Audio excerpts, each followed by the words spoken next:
வக்கீலுங்க நிறைய சட்டம் சொல்லுவாங்க, ஆனா போலீஸோட சட்டப்படிதான் எல்லாமே நடக்கும். அவன் நாளைக்கு கோர்ட்டுக்கு வரக்கூடாது, அவ்வளவுதானே. அப்படி சொல்லியா? எதையாச்சும் பண்ணி நிப்பாட்டு. காப்பி தான் இருக்கா? லைசென்ஸ் சரியா? ஒரிஜினல் இல்லையா? ஆர்சி எங்க? வண்டியோட ஒரிஜினல் சர்டிஃபிகேட் எடுங்க. என்ன அது எதுவுமே சரியா என்ன இல்ல. வண்டி எஃப்சி பண்ணலாமா இருக்கு? ஃபைன் போட்டலாமா? டிக்கெட் தரங்க. போங்க போங்க. சார், அவன் இன்னைக்கு கரெக்டான டைமுக்கு கோர்ட்டுக்கு போக கூடாது. ஓகே.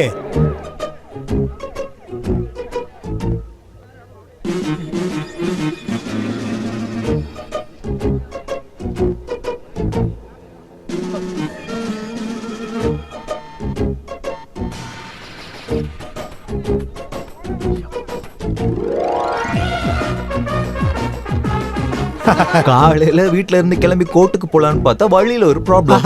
நான் கூட ஏதோ ஆக்சிடென்ட்னு நினைச்சேன். அப்புறம் தான் யாரோ சொன்னாங்க போலீஸ் செக்கிங்னு.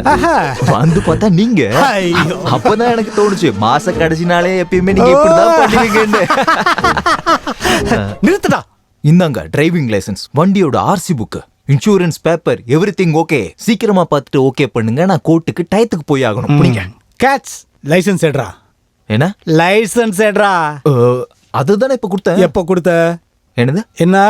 ஓ அப்படியா? அப்படித்தான் சார். இவர் தான் வக்காலத்து நாராயணன். அவர்கிட்டயே போய் நீங்க சட்டம் பேசிட்டீங்கன்னா அப்புறம் உங்க மீசில தான் மண்ணோட்டம். என்னடா சொல்ல? டேய், இவன் சட்டம் பேசதான் செய்வான். அதுக்கு ஆக்ஷன் எடுக்க வேண்டிய அதிகாரம் எனக்கு தான் இருக்கு. இவனை ஜீப்ல எடுத்துக்கலாம். இவன் ஸ்கூட்டர் ஸ்டேஷனுக்கு எடுத்துட்டு போங்க. என்ன லுக்கு? சர்க்கிள் இன்ஸ்பெக்டர் சந்திரன் சார், இந்த நாராயணனை மடக்கிறதுக்காக பாவம் இந்த அப்பாவிங்களை போய் துன்புறுத்துறீங்களே. பொதுமக்களுக்கு சர்வீஸ் பண்ண வேண்டிய நீங்களே பொதுமக்களுக்கு எதிராக செயல்பட்டுக்கிட்டு இருக்கீங்க. அப்புறம் இந்த பொதுமக்கள் என் பக்கம் நிக்கிற வரைக்கும் நீங்க என்ன ஒரு அவரை போக விடுங்க. இவரை விடலனா என்ன பண்ணுவீங்க? அதையும் பார்க்கறோம். என்னடா என்ன சார் மேல எல்லாம் கையீங்க? என்னடா பண்ணுவீங்க? என்ன பண்ணுவீங்க? சார், பண்றோம். சார், பண்றோம். சார், சார், தெரியுமா? பண்றோம். சார், சார், விடுங்க சார். சார், நீ பண்றியா? சார், நீ பண்றியா? சார், என்னடா பண்ணுவீங்க? நீ பண்றியா? பண்றோம். டேய்,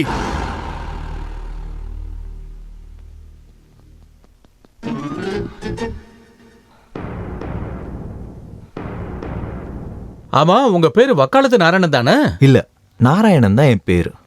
மின்சாரத்துறை அமைச்சர் சசிதரன் அவரோட பொண்ணுக்கு 18 வயசு ஆறதுக்கு முன்னாடியே கல்யாணம் பண்ணிட்டாருங்கிறதான உங்களோட கம்ப்ளைண்ட்? அது மட்டும் இல்ல, நான் மந்திரிக்கு எதிராக கேஸ் கொடுத்த உடனே 18 வயசு ஆகாத ஒரு பொண்ணுடைய ஸ்கூல் சர்டிபிகேட்ல பிறந்த தேதியை மாத்தி மரியாதைக்குரிய இந்த கோர்ட்டுக்கு முன்னாடி பொய்யான சர்டிபிகேட் கொடுத்ததுக்காக இந்திய தண்டனை சட்டப்பிரிவு 191 கீழையும் குற்றம் பண்ணிருக்காங்க.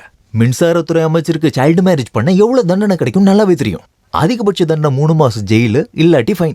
ஆனா இந்த கோர்ட்டை ஏமாத்தி தண்டனையில இருந்து தப்பிக்கிறதுக்காக பொய்யான சர்டிபிகேட் கோர்ட்ல ஒப்படைச்சது இன்னொரு குற்றம்.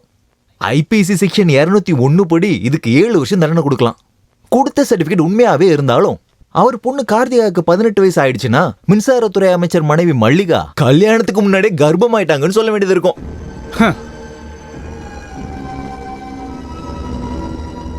ஆதாரத்தை வச்சு பார்க்கும்போது மந்திரிக்கு இப்போ 53 வயசு, கல்யாணம் ஆனது 36வது வயசு. யுவர் ஆனர், மந்திரியோட கல்யாண பத்திரிகை கோர்ட்டுக்கு முன்னாடி ஒப்படைக்கிறேன். இப்போ மந்திரி இப்போ இதெல்லாத்தையும் விட்டுட்டு கார்த்திகா என்னுடைய பொண்ணே இல்லைன்னு சொன்னாலும் சொல்லிடுவாருன்னு தான் எனக்கு பயமா இருக்கு. மிஸ்டர் வக்காலத்து நாராயணன், மின்சாரத்துறை அமைச்சர் சசிதரனுக்கு எதிராக ஃபைல் பண்ண அந்த வழக்கில் மந்திரி தான் குற்றவாளின்னு இந்த கோர்ட் தீர்ப்பளிக்கிறது. சட்டப்படி அமைச்சர் தன்னுடைய பதவியை ராஜினாமா செய்ய வேண்டி வந்துச்சு. சட்டத்தை ஒரு ஆயுதமாக்கி மனித உரிமைக்கு எதிராக செயல்பட்டவங்கள ரொம்ப பிராக்டிக்கலா கோர்ட் மூலியமா தண்டனை வாங்கி கொடுத்தேன். மிஸ்டர் நாராயணனை நம்ம இன்னைக்கு நேரடியாக அவர் குடும்பத்தை சந்திக்கலாம். காஞ்சிபுரம் மாவட்டம் எனத்தூர் கிராமம். இங்கதான் நாராயணன் பிறந்து வளர்ந்தது. நாராயணனோட அப்பா பத்மநாபன். சார் ஆரம்பிக்கலாம். நான் தான் அப்பா. சாந்தி வக்கீலோட குமாஸ்தா நான். நாராயணனை வக்கீலுக்கு தான் படிக்க வைக்கணும்னு நான் ஆசைப்பட்டேன். ஆனால் கவர்மெண்ட் வேலை அவனுக்கு கிடைச்சதுனால அதுக்கு போயிட்டான். ஊரில் இருக்க எல்லாருக்குமே அது தெரியும். டிகிரி மட்டும்தான் அவன் வாங்கலை, ஆனால் ஊர்க்காரங்களை பொறுத்த வரைக்கும் அவன் வக்கீல் தான். அதனால தான் அவனை வக்காலத்துன்னு கூப்பிடுறாங்க. அதை கேட்கும்போது எனக்கு நல்லா இருக்கும், சந்தோஷமாவும் இருக்கும். போதுமா?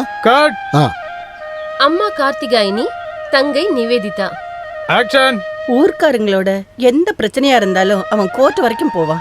ஆனா வீட்டுல இருக்கிற பிரச்சனைக்கு அதுதான் எனக்கு பிடிக்காதது. ஆனா ஊர்க்காரங்க எல்லாருமே சொல்லுவாங்க அண்ணன் எலெக்ஷன்ல ஜெயிப்பாருன்னு. தாம்பரத்துக்கு டிரான்ஸ்ஃபர் உங்களுக்கு கொடுத்த பனிஷ்மெண்ட்னு நினைக்கிறீங்களா? தாம்பரத்துக்கு பனிஷ்மெண்ட் ட்ரான்ஸ்ஃபர்லாம் இல்லை, செக்ரட்டரியோட ஒரு டெபுடேஷன். ஒருவேளை அவருக்கு இது பனிஷ்மெண்ட் ட்ரான்ஸ்ஃபராக இருக்கலாம், ஆனால் எனக்கு அப்படி தோணலை. இந்த முள்ளால தான் எடுக்கணும்னு சொல்லுவாங்கள்ல, அந்த மாதிரி அந்த கடவுள் நிச்சயிச்சிருக்கலாம். பார்க்கடல்ல இருந்துக்கிட்டு விஷ்ணு பகவான் என்னை கூப்பிட்டுறாரு, வக்காலத்து நாராயணனே வாடான்னு. அவர் சொன்னா கேட்காம இருக்க முடியுமா? ஒருவேளை அங்கே தப்பு பண்றவங்களுக்கு எதிராக கேஸ் கொடுக்கறதுக்கணும்.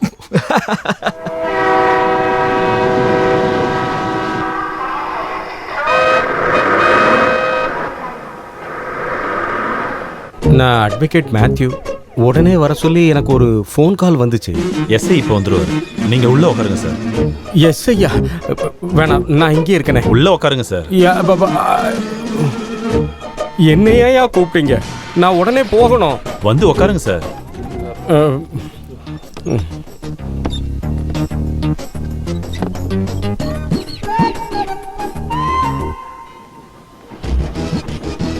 டே மேத்யூ, பாலை ஒழுங்கா குடி, இல்லைன்னா அம்மா போலீஸ்ல புடிச்சு கொடுத்துருவேன். வாயில இருந்து கையிடுறான். டேய் நாராயணா, ஓஹோ, வண்டியில இருந்து காலை கீழே வச்சதுமே பிரச்சனை தானே? நானா? ரயில்வேக்காரங்க பண்ண பிரச்சனைய நான் சரி பண்ணலான்னு போனப்போ அவங்க பிடிச்ச என்ன உள்ள போட்டுட்டாங்க.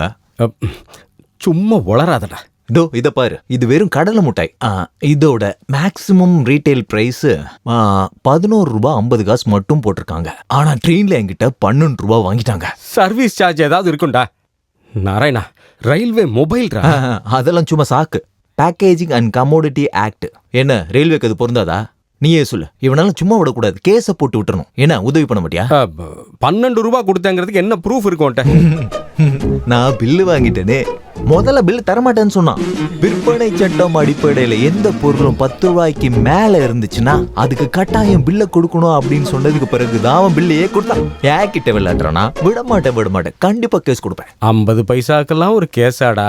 டே, 50 பைசாவோட மதிப்பு உனக்கு தெரியாது, ஆனா எனக்கு தெரியும். தேங்காய் எண்ணெய் லிட்டருக்கு 28 ரூபா இருந்தப்போ 100 ml-க்கு 3 ரூபா வாங்கின கடைக்காரங்கிட்ட 20 பைசாக்கு அம்மா சண்டை போடுறத பார்த்திருக்கேன். அன்னைக்கு 20 பைசாக்கு ஒரு தீப்பெட்டி கிடைக்கும். நம்ம சட்டப்படி தான் இருக்கணும். இந்த ஊர்லயும் கன்சியூமர் கோர்ட்டெல்லாம் இருக்குன்னு இவங்க தெரிஞ்சுக்கிட்டோம். இப்ப நீ போட போற சண்டை கடலை மிட்டாய் விற்கிற பையன்கிட்டயா? ரயில்வே ஜெனரல் சூப்பர்வைசர் கிட்டயும் கேட்டரிங் சூப்பர்வைசர் கிட்டயும் சம்மதம் வாங்கி தான் இதெல்லாம் வித்துக்கிட்டு இருக்காங்க. எம்ஆர்பி ரேட்டுக்கு மேல பிரைஸ வச்சு வித்ததுனால ரயில்வே டிபார்ட்மெண்ட்ல நான் கேஸ் போட்டே தீர்வேன். அப்புறம் என்ன செக்ஷன் படி என்ன லாக்அப் குள்ள வச்சிருக்காங்கன்னு எனக்கு தெரிஞ்சே ஆகணும். அந்த செக்ஷன்லாம் என்னன்னு கேட்டேன்னா, குற்றவியல் நடைமுறை சட்டம் 57 படி குற்றம் பண்ணவங்களை 24 மணி நேரம் கஸ்டடியில் வைக்கலாம்.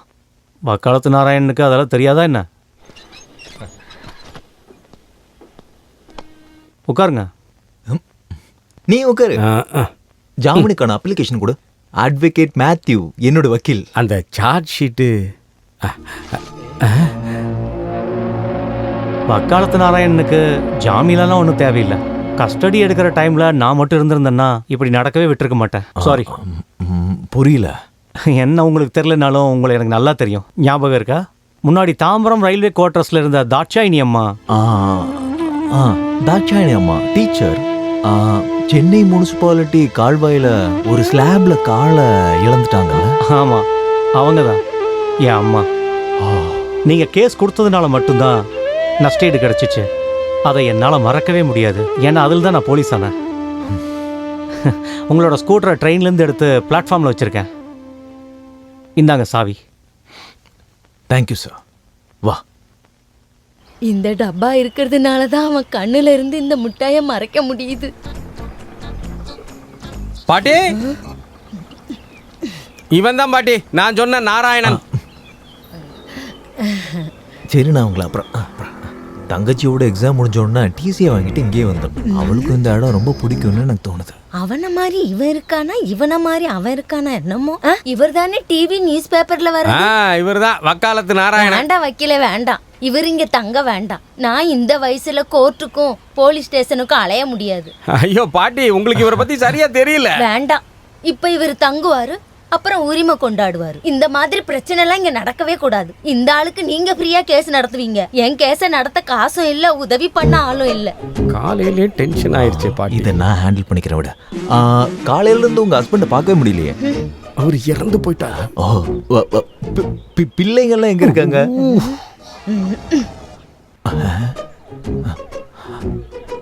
சூப்பரா ஹேண்டில் பண்ண. சொதப்பிட்டனா? மொத்தமா சொதப்பிட்ட. நீ எதுக்கு பசங்களை பத்தி கேட்ட? ஏன் பசங்க இல்லையா? இருக்காங்க 5 பேரு. ஆனா எவனை திரும்பி கூட பாக்குறது இல்ல. அது ஏன் அப்படி? நன்றி இல்லாதவனுங்க. எல்லாரும் பெத்த அம்மாவை பாத்துக்கணும்னு நினைப்பாங்க. ஆனா வயசான காலத்துல என்ன எப்படி இவங்க வச்சு பாத்துக்கணும்னு நினைச்சா பழத்தை ஆளாக்குனதுக்கான கூலி. நன்றி இல்லாதவனுங்க. வக்காலத்து நாராயணா, நீயே சொல்லு. வக்கீல நீங்க சொல்லுங்க. இவங்க செய்யற நன்றி இல்லாத குற்றத்துக்கு தண்டனை கொடுக்க சட்டம் இருக்கா? இருக்கா? சட்டத்துல அப்படி ஒரு பிரிவு இல்ல. ஆனா ஒரு அம்மா எல்லாத்தையும் மன்னிப்பா. நான் என் பிள்ளைங்களை மன்னிக்கிறேன். நல்லா இருக்கட்டும். அம்மா,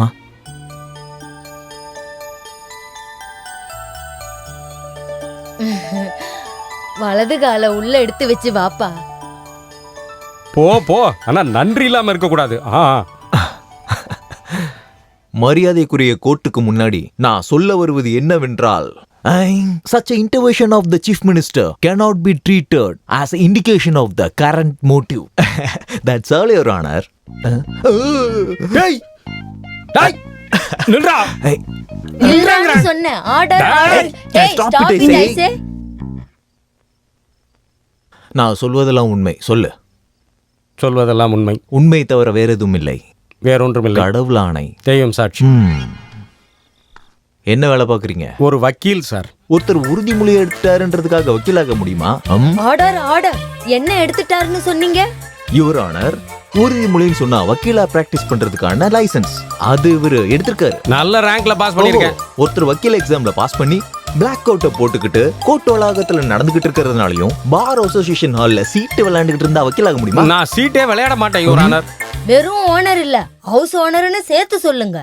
சரி, விசாரணை ஆரம்பிக்கட்டும். சொந்த அப்பா மாதிரி நல்ல வக்கீலா வர முடியாததுனால இன்ஃபீரியாரிட்டி காம்ப்ளெக்ஸ் உங்களுக்கு இருக்குன்னு ஒத்துக்கிறீங்களா? யோ வக்காலத்து. Order order. கோர்ட்டை நீங்க இப்படி அவமதிக்க கூடாது. கரெக்ட்.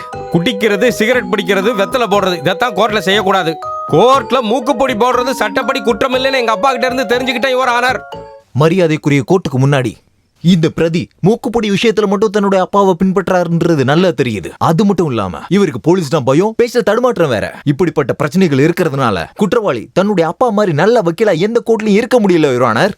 அவருடைய சட்ட ஞானம், அவருடைய பேச்சாற்றல் எல்லாத்தையும் அவமதிச்சுக்கிட்டு இருக்காரு. அது மட்டும் இல்ல, சட்டத்துல இருக்க நீதியும் நியாயமும் ஒவ்வொரு குடிமகனும் காப்பாற்ற வேண்டும் என்ற கட்டாயத்தை மறந்துவிட்டு லா பிராக்டிஸ் பண்ணுவதை விட்டுவிட்டு குற்றவாளியாக நிற்கிறார் இங்க இருக்கும் அட்வொகேட் மேத்யூ.